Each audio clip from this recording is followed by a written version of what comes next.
Shalom, saudara-saudaraku yang dikasihi dan diberkati oleh Tuhan. Hari ini firman Tuhan di dalam Injil Matius pasal 5 ayat 4. Demikian kata firman Tuhan, berbahagialah orang yang berduka cita karena mereka akan dihibur. Sekali lagi firman Tuhan ini kita baca bersama-sama. Berbahagialah orang yang berduka cita karena mereka lah yang akan dihibur. Hari ini saya akan berbicara tentang duka cita yang sejati. Apa itu duka cita yang sejati? Duka cita yang sejati hanya dua. Yang pertama adalah pertobatan sejati. Ketika saya dan saudara percaya kepada Yesus sebagai Tuhan dan Juru Selamat, disitulah Roh Kudus bekerja. Roh Kudus bekerja lebih dalam di dalam hidup kita, sehingga kita mengalami sebuah duka cita, kita mengalami sebuah kesedihan yang dalam. Mengapa? Karena Roh Kudus menginsafkan kita tentang perbuatan-perbuatan kita di masa lalu. Berapa tahun yang lalu ketika saya mengalami perjumpaan dengan Tuhan Yesus, sebuah tangisan yang tidak pernah habis, kurang lebih hampir 4 tahun. Saya terus meneteskan air mata ketika mendengar orang berkhotbah, mendengarkan lagu-lagu rohani, selalu mengalir air mata, selalu meneteskan air mata. Roh Kudus terus membukakan setiap perbuatan-perbuatan jahat saya di masa lalu, sehingga itulah yang membuat saya mengalami suatu duka cita yang dalam, mengalami sebuah kegelisahan, mengalami kesedihan yang dalam. Saya menyadari bahwa semua perbuatan saya di masa lalu itu sangat-sangat menyakitkan hati Tuhan, sangat-sangat merugikan mungkin orang lain yang mengenal saya. Pekerjaan Roh Kudus adalah tidak sekedar menghibur pada waktu kita mengalami kehilangan orang-orang yang kita kasihi, tetapi Yohanes 14 ayat 5 dan seterusnya dikatakan, Roh Kuduslah yang akan menggelisahkan hati kita. Roh Kuduslah yang akan menginsafkan kita. Saudara-saudaraku yang dikasihi dan diberkati oleh Tuhan, 4 tahun kurang lebih saya terus menangis tentang masa lalu. Terus diingat tentang masa lalu, dibukakan seperti ada sebuah layar. Terus diingat 1, 2, 3. Semua kejahatan-kejahatan yang pernah saya lakukan, semua kejahatan yang pernah saya lakukan, dan itu Roh Kudus insafkan, Roh Kudus ingatkan.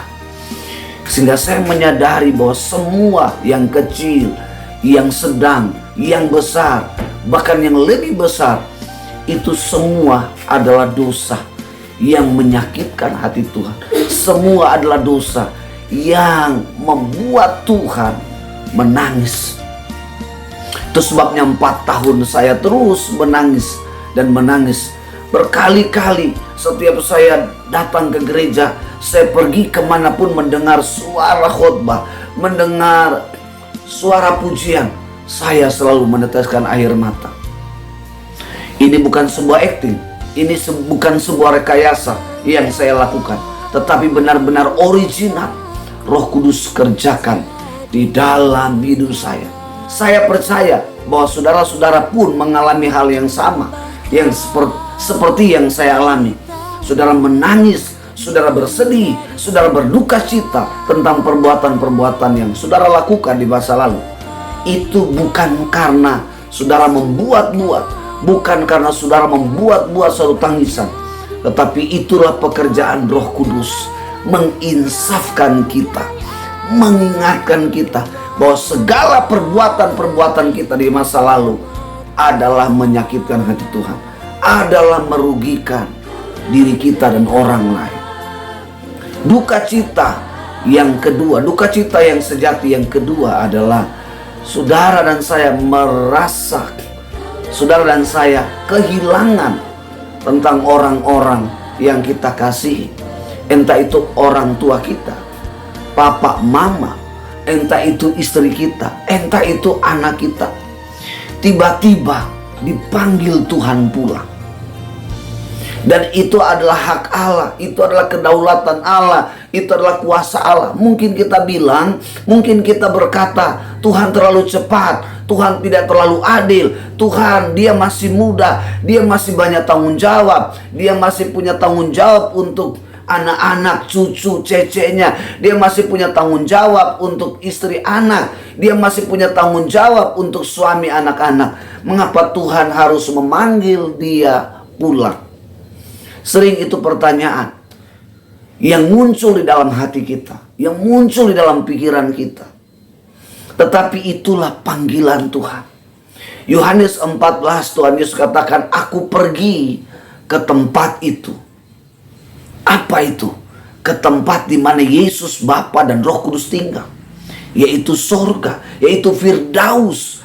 Dan Yesus mengatakan di tempat itu banyak tempat yang Ia akan sediakan bagi kita anak-anaknya, bagi kita orang percaya. Dan sorga Yesus menamakan adalah rumah Bapa di sorga. Mengapa Yesus menamakan itu rumah Bapa di sorga? Karena sorga adalah tempat Allah, tempat Bapa, Anak, dan Roh Kudus tinggal untuk selama-lamanya. Sorga adalah tempat untuk anak-anak yang percaya, untuk anak-anak yang taat dan setia akan tinggal bersama dengan Dia. Seperti pada waktu Tuhan Yesus sebelum Ia mengembuskan nafas terakhir di atas kayu salib, di atas gunung Golgota. Ada dua orang penyamun di sebelah kiri kanan berkata,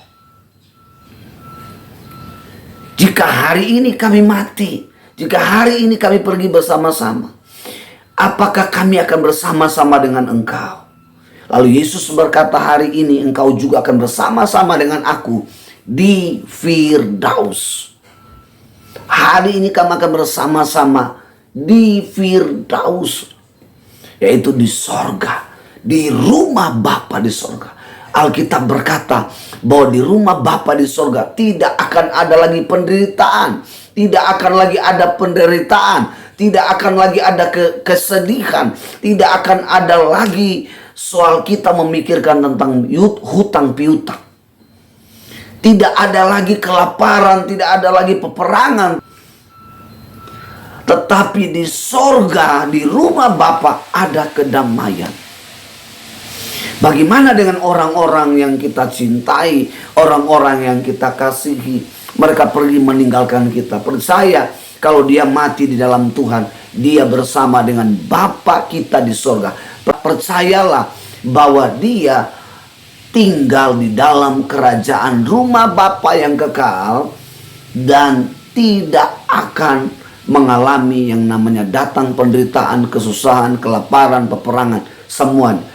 Karena di dalam rumah Bapa ada kedamaian sejati, ada sukacita sejati, dan itu sifatnya kekal.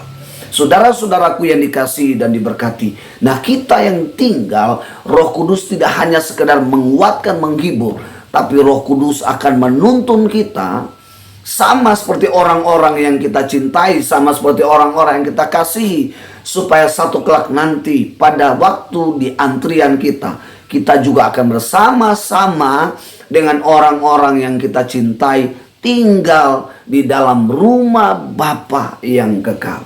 Itu sebabnya saudara-saudaraku yang dikasihi dan diberkati oleh Tuhan, semasa kita masih hidup, selagi kita masih hidup, selagi kita masih kuat, mari ambil keputusan, mari ambil komitmen untuk tetap setia di dalam Tuhan, di dalam Kristus. Biarlah Roh Kudus yang terus menuntun, menginsafkan, menguatkan kita untuk mempersiapkan diri kita satu kelak nanti. Entah itu akhir zaman, Yesus datang pada kali yang kedua, atau sebelum Yesus datang pada kali yang kedua, di mana kita pada antrian, kita akan dipastikan menuju tinggal di dalam rumah Bapa yang kekal. Hari ini saudara-saudara, yang memastikan adalah diri saudara, yang memastikan adalah pribadi kita masing-masing. Apakah kita mau setia? Apakah kita tetap dituntun, dipimpin oleh Roh Allah, oleh Roh Kudus sampai pada giliran kita, sehingga kita akan tinggal di dalam rumah Bapa yang kekal. Demikian firman Tuhan yang dapat saya sampaikan. Tuhan Yesus memberkati untuk kita semua. Haleluya, haleluya. Shalom.